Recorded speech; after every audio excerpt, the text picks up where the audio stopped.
everyone, welcome to the front row. Today we're going to talk about lateral epicondylitis, or basically tennis elbow, okay? And usually where we experience the pain is right where those extensor carpi radialis comes up through here and attaches right on this lateral epicondyle, okay? And that's usually where we get pain. Typically what's painful is things that extend the wrist, okay? So anything where I have against weight, where I extend it, okay, or I supinate the wrist, where I rotate it out, usually gives us pain. So the first thing you want to try to do is eliminate anything that you know is causing some of the pain, okay? So if you're playing tennis, if you're lifting weights, any offending activity, you have to stop doing that if you can. You got to give it a break, okay?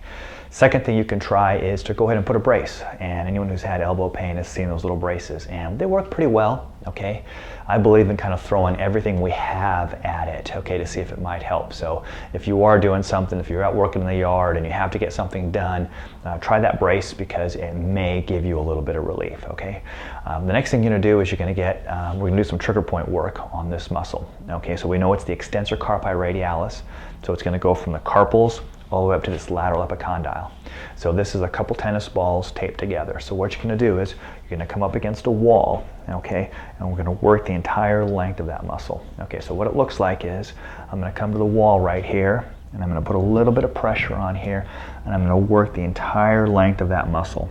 And first of all, we're just going to explore that whole muscle. Now, where I might find some tenderness, obviously there's going to be some tenderness here. I'm going to spend about 30 seconds to a minute right on that sore spot right there. I'm leaning onto it to put as much pressure on there as I can. It should be a little uncomfortable. It should be about a 5/10 pain, okay? So I'm going to do that, explore the whole muscle, come back where I have some tenderness, 30 seconds to a minute, okay? After that, what I'm going to do is I'm going to stretch it out a little bit, okay? So what you'll do is your arm's going to be out straight. You're going to pull it down and over just a little bit and see if you can get a nice line of stretch right up and through that area there. 3 30-second stretches, nice and steady, and you're just going to hold it there. It's a good idea to try the other side as well too, just to kind of keep things balanced. Plus it gives you an idea of where you're at on the affected side. Okay, so then after we've stretched it, the next thing we want to do is we want to look at the strength of the joint above. So on almost all chronic elbow pain patients that I treat, there is a weakness of the rotator cuff. So I will put a link right up here to another video on how to strengthen the rotator cuff, okay? So work on strengthening up that rotator cuff for me as well, okay? Then the next thing we're going to do is we're going to get right into some eccentric exercises for the wrist, okay? So we'll talk about those.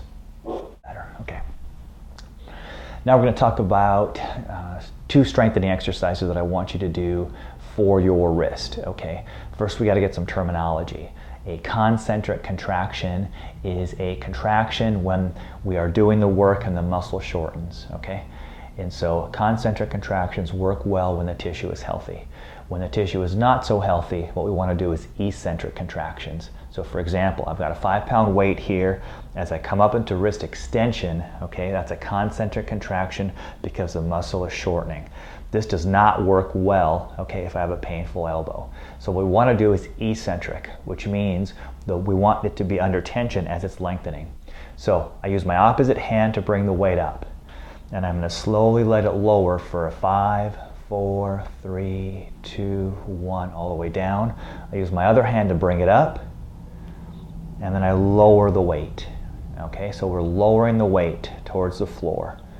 The other hand is bringing it up, and I'm just lowering the weight, and you're going to feel this muscle working. Now, if it's a little bit uncomfortable, that's okay. Okay, I don't want big pain, but you're going to feel a little something. So I want you to use enough weight so you can get 2 sets of 10 with a little bit of discomfort is okay. So that's the first exercise, okay? The second exercise we're going to do, you're going to grab onto the weight this way with your thumbs up. Okay, so first one was with your thumbs to your left, next one is your thumbs up. And now what we're going to do is we're going to let the weight lower to the inside. 5, 4, 3, 2, 1. Opposite hand brings it up. We're going to lower it again. 5, 4, 3, 2, 1. What works well sometimes is a hammer with this exercise, okay? Because you can choke up on it if you need to, okay? Same thing here. We're going to lower it for 5, 4, 3, 2, 1. Other hand brings it up. 2 sets of 10 for each one of those 2 exercises 3 times a week. okay? So it's not a huge commitment. However, if you have a real raging tennis elbow, you can expect to do these exercises for about 8 weeks before you start to notice a significant change or improvement. You can also use TheraBand, okay? So this is just a band here with a knot tied in it, so I'm just gonna grab onto it this way. I'm gonna step on it with enough tension, so once again, when I bring it up, and then I'm gonna let it lower for 5, 4, 3, 2, 1. And I can use it with TheraBand as well too, okay? TheraBand you can get at any local PT or go to your hardware store and you can get some bands or your Target, Fred Meyer, that kind of thing to get some tubing, okay? So that's the extension, okay? And then the supination one, I want the strap to be, or the knot to be on the inside, and you're just gonna grab onto it this way. And you're gonna let it lower down, 3, 2, 1. Use your other hand to bring it all the way up. 5, 4, 3, 2, 1, and let it relax. Now, you might be a little sore after doing this regimen, okay, which is why you do it 3 times a week, because you have to give it a chance to recover a little bit, okay? More than likely, it should be called a tendinosis, which means it's not an active inflammation, so anti-inflammatories might not be all that beneficial, okay? So let's quickly recap. You got to stop the activities that bother it. You're going to wear your brace, okay, when you need to see if that helps.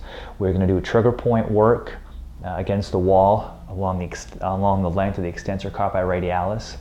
We're going to do a little stretching, okay, 3 30-second stretches on both sides to make sure there's good flexibility through that muscle. And then we're going to do 2 eccentric exercises, okay, wrist extension and also the wrist supination where we let the weight lower. Okay, give that a try 3 times a week. Expect it to be about 2 months, okay, before you start to notice any significant changes, but along the way it should improve, okay? So if the video was helpful, give it a thumbs up. If you have a question, leave it below in the comments, and hopefully it helps. Okay, take care.